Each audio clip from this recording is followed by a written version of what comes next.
निकालो, क्यों निकाले अबाया? अल्लाह ताला से ज्यादा प्यार ही नहीं है मुझे, ये अबाया निकालूं मैं? अंकल अब ना बोलो ना बोले, बोलो, नहीं तो फेंक देंगे अब यही पर से। बोलो जय श्री राम, बोलो ना।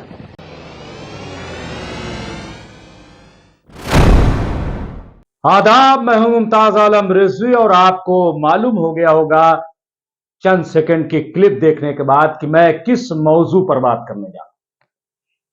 जी हां, मैं अबाया की बात करने जा रहा हूं। मैं स्कार्फ की बात करने जा रहा हूं, उस पोशाक की कि जो आमतौर से मुस्लिम लड़कियां पहनती हैं, सर से लेकर के पैर तक, जिसको अबाया कहा जाता है। वो अपने जिस्म को छिपाती हैं ताकि किसी की बुरी नजर न पड़े।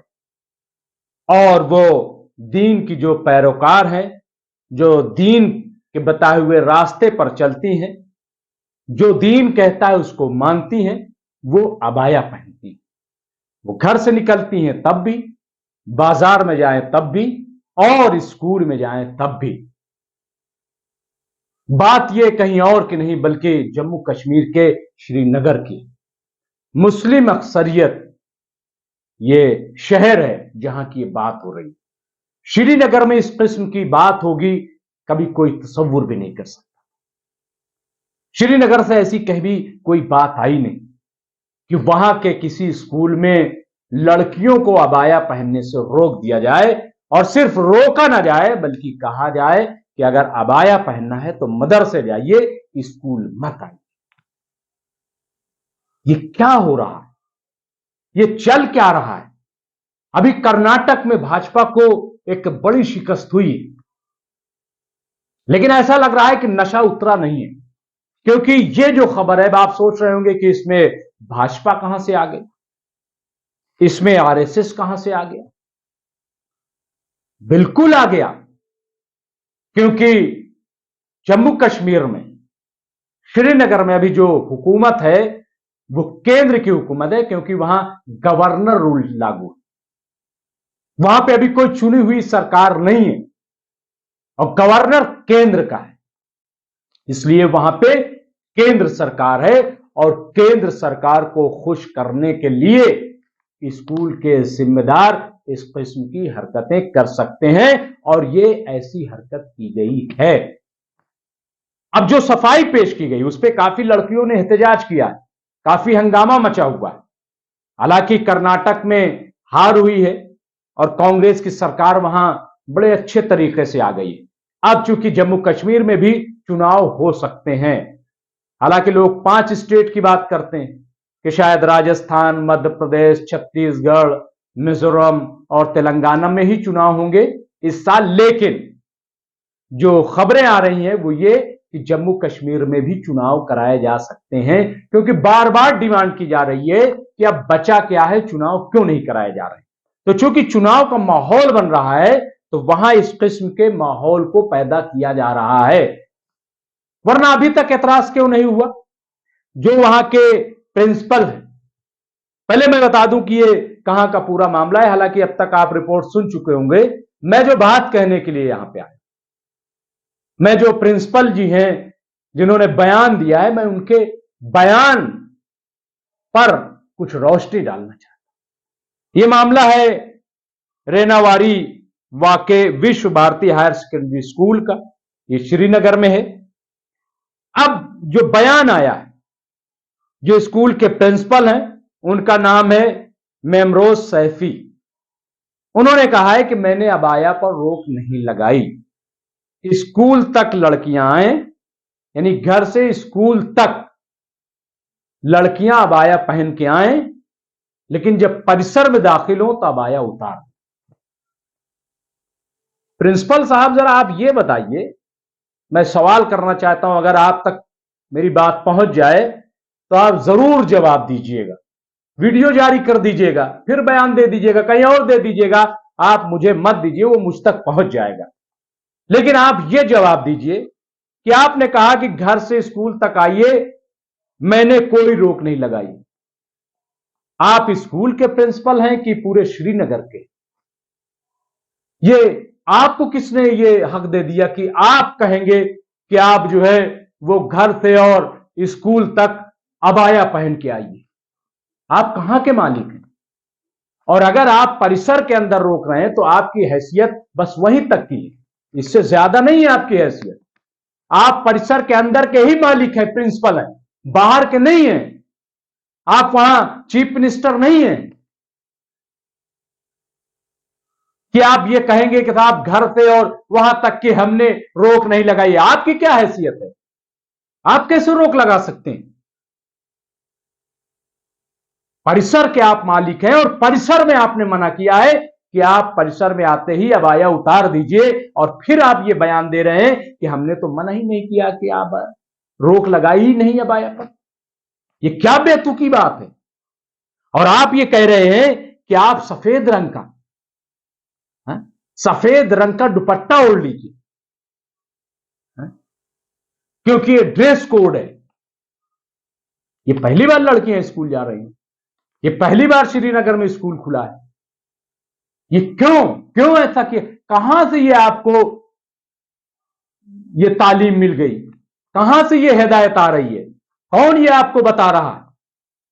कौन ये आपको समझा रहा है कि ऐसा कीजिए? क्यों आपने नया बखेड़ा शुरू कर दिया? आप एजुकेशन पे ध्यान दीजिए। और यही वजह है कि अब वहां पे लड़कियां जो हैं वो शोर मचा रही हैं। और आप देखिए कि पूरे देश का, कश्मीर से लेकर कन्याकुमारी तक हंगामा मचा हुआ है। जो असल इशू है उस पर तो बात ही नहीं हो रही है। कहीं आपने महंगाई की बात सुनी कि कोई चर्चा कर रहा हो? कहीं आपने यह सुना कि बेरोजगारी पर बात हो जाए? जिन लड़कियों ने अबाया नहीं पहना उनको रोजगार दे दिया जाए, कहीं आपने सुना? कहीं यह बात हुई? चलिए, आप अबाया वालों को नौकरी मत दीजिए, लेकिन जिन्होंने अबाया नहीं पहना उनको तो नौकरी दे दीजिए। लेकिन जब वो नौकरी मांगने के लिए जाती हैं तो वहां डंडा बरसाए जाते हैं। क्या मैं झूठ बोल रहा हूं? क्या आप इसको झुठलाएंगे? और अभी तो रिपोर्ट आई है कि रोजगार के मामले में देश और पीछे जा रहा है, कमजोर हो रहा है। कम रोजगार मिलेंगे इस बार। और यही नहीं, बल्कि वर्ल्ड बैंक ने कहा है कि हमारी जो जीडीपी दर है वो भी कम रहने वाली है। उस पर चर्चा क्यों नहीं हो रही? हमारी जीडीपी जो है वो 6 पॉइंट के आसपास रहने वाली है, इस पर कहीं कोई चर्चा नहीं हो रही है। क्यों नहीं हो रही है? जब 2014 में मोदी सरकार बनी थी तो उस वक्त हमारा जो जीडीपी रेट था वो 7 पॉइंट से ऊपर था, लेकिन इस बार जीडीपी ग्रोथ जो है वो हमारी 6 पॉइंट के आसपास रहने वाली है। इस पर चर्चा क्यों नहीं हो रही? लव जिहाद पर बात हो रही है। कहीं क्राइम हो जाए उसको लव जिहाद कह दीजिए आप। लेकिन 12 साल की अगर बच्ची का बस्ती में रेप हो जाए उत्तर प्रदेश में, और भाजपा के किसी लीडर के जरिए हो, तो उसके घर पे बुलडोजर भी न चलाया जाए। गैंग रेप हुआ, क्या बुलडोजर चला अभी तक? चला बुलडोजर अभी तक? सबूत मिल गए, सब कुछ मिल गया, क्या उस घर पे बुलडोजर चला? मैं पूछना चाहता हूं योगी जी से, वो कौन सा जिहाद है? अभी एक और वीडियो जो आपने शुरू में देखा होगा, मैंने उसको चलाया कि एक लड़का बाइक पे बैठे एक नकाबपोश लड़की से कह रहा है कि जय श्री राम बोलिए, गाली देकर कह रहा है। पहली बात तो गाली के साथ जय श्री राम का नाम जोड़ना, क्या ये हिंदुत्व है? ये क्या है? कहां देश को ले जाया जा रहा है? ये क्या शर्मनाक बात है? ये कौन सा जिहाद है? ये क्या हिंदू जिहाद है? क्या जय श्री राम का जिहाद है? ये कौन सा जिहाद है जो बाइक पर सवार ये लड़का कर रहा है? इसलिए मैं कह रहा हूं कि ये जो चीजें हैं ये रुकनी चाहिए। और अब तो आरएसएस ने भी कह दिया, द ऑर्गेनाइजर में बड़ी अच्छी बात कही कि ये जो हिंदुत्व है ये ऐसा कुछ नहीं है, इससे कुछ होने वाला नहीं है। साफ साफ द ऑर्गेनाइजर में आरएसएस ने इस बात को तस्लीम कर लिया है।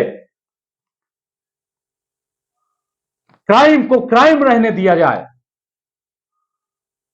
और एक तरफा कार्रवाई मत की जाए। बुलडोजर अगर रहीम के घर पे चल रहा है तो बुलडोजर राम के घर पे भी चलना चाहिए, श्याम के घर पे भी चलना चाहिए। सिर्फ असलम के घर पर और रहमान के घर पर बुलडोजर नहीं चलना चाहिए, क्योंकि क्रिमिनल जो है उसका कोई मजहब नहीं होता, क्रिमिनल सिर्फ क्रिमिनल होता है। और जब क्रिमिनल को क्रिमिनल की निगाह से देखा जाता है तभी कहा जाता है कि सरकार सही है और लॉ एंड ऑर्डर पर काम कर रही है। लेकिन उत्तर प्रदेश में ऐसा नहीं हो रहा है।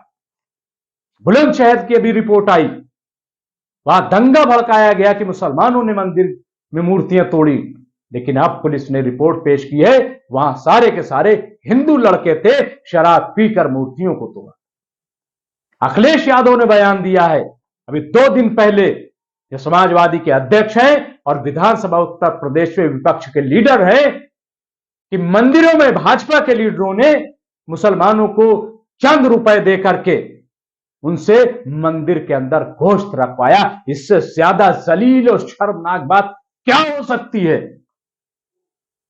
क्या ऐसे चुनाव जीता जाएगा? तो इसलिए मैं कह रहा हूं कि कश्मीर से कन्याकुमारी तक ये जो माहौल बनाया जा रहा है इसको रोक दीजिए। इससे कुछ फायदा होने वाला नहीं है, इससे हमारा देश खंडित हो जाएगा। बहुत बहुत शुक्रिया।